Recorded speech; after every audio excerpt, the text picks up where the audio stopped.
जो अच्छे से शासन चला सके देश में, और दूसरे लोगों को डर लगे कि भाई इधर आंख भी उठाएंगे तो आंख फोड़ दिया जाएगा? क्या लग रहा है? ये प्रधानमंत्री को देखकर तो विपक्षी के पैंट ढीले हो जाते हैं। देश को पहली मर्तबा से 32 वर्षों के राजनीतिक जीवन में 52 वर्षों का मैं हूं, मैंने पहली मर्तबा देखा कि कोई प्रधानमंत्री किसी के आंख में आंख डालकर नहीं, हलक में हाथ डालकर बोलता है। देश का सीना चौड़ा हो जाता है। आप डीजल पेट्रोल में फंसे हुए हैं, स्वाभिमान जा रहा है। माँ बहन की अस्मिता लूटी जा रही है, आप डीजल पेट्रोल में फंसे हुए हैं। देश का वह भाग्य विधाता है, देश के लिए 24 घंटा मरने में। ठीक है, लेकिन इकबाल साहब, अगर जनता की सोच ये है तो आप लोग पिछली बार भी शून्य थे, इस बार कैसे शून्य से बाहर निकलेंगे? अगर चैनल मैनेज हो, लोग मैनेज हो, आज के तारीख में अब जहां ये शहर से बहुत दूर है, जहां हम जनता नहीं आई, तो सर आपको किसी ने रोका नहीं था कि अपने साथ कोई लोगों को लेके आइए? अब लोग नहीं है आपके पास तो क्या चैनल लोग खड़ा कर दे आपके लिए? मुझे ये बताइए। सुनिए, आप ये चाहते हैं पूरी कि बात भाई चुनाव भी चैनल ही लड़वा दे, कैंपेन भी चैनल ही कर दे, और पत्रकार ही खड़े होकर आपके समर्थकों को बुला दे, तो इकबाल साहब कैसे संभव हो पाएगा? मुझे ये बताइए। मेरे सवालों पर रहेंगे तो मैं सीधा सवाल करूंगा, आप जवाब देंगे। अगर आप पर्सनल होंगे तो मैं जो सवाल करूंगा उसका जवाब नहीं दे पाएंगे। मैं पोल पट्टी खोल दूंगा। मैंने पहले कह दिया, एक तो बिहारी हूँ, दिल्ली में रह के पत्रकारिता करता हूँ। हाँ, आज के तारीख में यहाँ चुनाव हो रहा है कि नौजवान को नौकरी चाहिए, और अब कितनी नौकरी दी आपकी सरकार ने? हम जो पेपर पर दी कि सच में दी? बताइए, जवाब दीजिए। सरकार में थे तो हाँ। 5 कितनी नौकरी दी? पेपर पर ही नौकरी मिली कि सच में लोगों को मिली? नीतीश जी, मोदी जी ने कहा था 10,000 देंगे नौकरी है। हाँ। 10 लाख साल में। हाँ। और 10 साल हो गया, एक आदमी को बहाल नहीं किया। इकबाल साहब, पब्लिक में गुस्सा है। जी जवाब दीजिए। देखिए, हमारे राजद के जो साथी हैं हड़बड़ा गए हैं पूरी तरीके से। अब 10 लाख रोजगार की बात कर रहे हैं। अरे भाई, हम नौकरी के बदले जमीन नहीं मांगते हैं।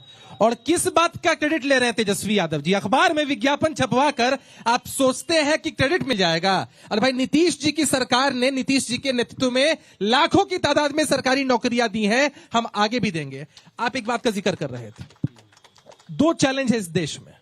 एक, राष्ट्रीय जनता दल के पास चैलेंज है कि पिछली बार ये 0 सीटों पर थे, अपने न्यूनतम परफॉर्मेंस पर थे इस बिहार में। इस बार अगर 1 सीट ला देंगे ना, 100% की वृद्धि कर देंगे, तो बड़ा चैलेंज है। दूसरा चैलेंज, जीत हार की बात मत करिए, जीत हार की बात मत करिए। कांग्रेस पार्टी के पास चैलेंज है कि देश में अगर विपक्ष के नेता की कुर्सी हासिल कर ली 10% सीटें लाकर, तो हम जो मोदी जी 50 सीट वाली राज बता रहे हैं, वो बता रहे हैं क्या आप? वही बात है ना, 50 सीट आ जाए उस पर अब लगे। हम चाहते हैं कि कांग्रेस पार्टी को कम से कम विपक्ष के नेता की कुर्सी नसीब हो जाए। नहीं बुलाया जिसका यहाँ उम्मीदवार था। हाँ, आपने हमने बुलाया है सर। अब कोई नहीं, हमने बुलाया नहीं, कांग्रेस अब हमने आपको बुलाया, प्यार से आए, आप प्यार से आए, हमने आपको मंच दिया। दूसरी बात, विद्या जी, मेरे पर सवाल खड़ा करने से क्या होगा इकबाल जी? यहाँ जो जनता में जो मैसेज है, पूरी बिहार की जनता, अरे उसी जनता को ले आइए ना, जानती है, उसी जनता को ले आइए। वादा किया था मोदी जी ने, कोई काम नहीं किया। ठीक है। आप देखिएगा, मैं एक बात बस कंप्लीट कर दूं। ये बातें कर, इनके लिए सबसे आसान क्या होता है? सवाल के बदले जवाब नहीं, सवाल के बदले सवाल, सवाल के बदले आप पर आरोप, सवाल के बदले जनता पर आरोप। ये इनकी राजनीतिक कमजोरी को प्रदर्शित करने के लिए एकदम काफी है। जी सुरेश जी, ये कह रहे हैं कि भाई आपने नौकरी नहीं दी। बिहार के लिए सबसे बड़ा मुद्दा तो रोजगार का है।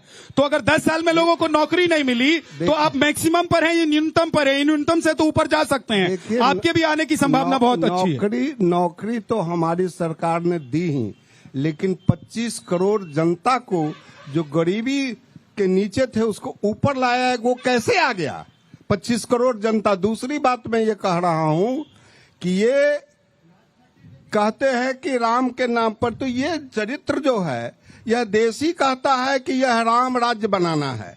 तो राम राज्य जब बनाना है तो राम के चरित्र ऐसा भाई हो, राम के चरित्र ऐसा राजा हो, राम के चरित्र ऐसा पिता हो, राम के चरित्र ऐसा सब कुछ हो।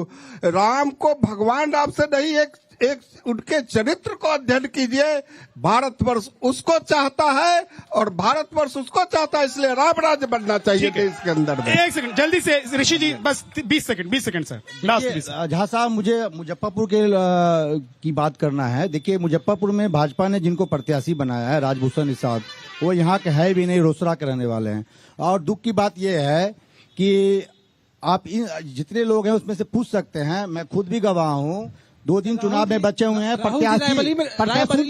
प्रत्याशी जो हैं रायबरेली में रहते हैं राहुल जी, वायनाड में रहते हैं राहुल जी। मुजफ्फरपुर बताइए ना कि राहुल चलिए ठीक है, कोई कहीं रहता है, कोई कहीं जाकर चुनाव लड़ सकता है, सब हिंदुस्तानी है, भारतीय है। बहुत बहुत शुक्रिया। आज मुजफ्फरपुर से इतना ही इलेक्शन यात्रा में। कल पटना में आपसे मुलाकात होगी इलेक्शन यात्रा में, लेकिन चलते चलते ग्रीन लैम्प, कुछ मेरा कुछ तुम्हारा। मुजफ्फरपुर के लिए तो बहुत अच्छा नहीं कहा जा सकता है, अब बाकी जगहों का पता नहीं है, लेकिन हम तो इसी मुजफ्फरपुर के हैं, तो यहाँ तो बहुत कुछ विकास हुआ नहीं। निषाद जी बहुत दिनों से थे, लेकिन कोई काम तो हुआ नहीं बिहार में, मुजफ्फरपुर में विकास का कोई भी। बिहार में हुआ होगा, देश में तो थोड़ा बहुत हुआ ही है, नहीं होगा तो फिर काम कैसे चलेगा। 10 साल में बहुत काम हुआ है। हमको लगता है कि मोदी जी के काम को जोड़ा जाए तो किसान की योजना 6,000 रुपया साल में देना, सेना को आत्मनिर्भर करना, एम्स के तिगुना बढ़ा देना, देश में स्मार्ट सिटी की चर्चा नहीं थी वहां बढ़ा देना, मतलब बहुत काम हुआ है जिसको गिनवाया नहीं जा सकता है। मंदिर पर, रामलला पर, आरक्षण पर हो रहा है, या आप लोगों को लग रहा है कि 10 साल में मोदी जी ने जो काम किया उस पर हो रहा है? मोदी जी ने लगातार काम किया है और राष्ट्रीय नहीं अंतर्राष्ट्रीय स्तर पर काम किया है। पहली बार हमारे देश को स्वाभिमान के साथ एक ऐसा नेतृत्व प्राप्त हुआ है जिसका एक हाथ अगर बाइडेन के कंधे पर होता है तो दूसरा हाथ पुतिन के कंधे पर होता है। संपूर्ण संसार में इस समय भारत जिस अस्मिता को जी रहा है, जिस विश्व गुरुता की हम बात करते हैं, उस विश्व गुरुता को समग्र विकास के साथ मोदी के माध्यम से पूर्ति की जा रही। आप तो कवि भी है, मुझे पता लगा है, 2 लाइन कुछ सुना दें, कोई कविता सुना दे तो समा बन जाए।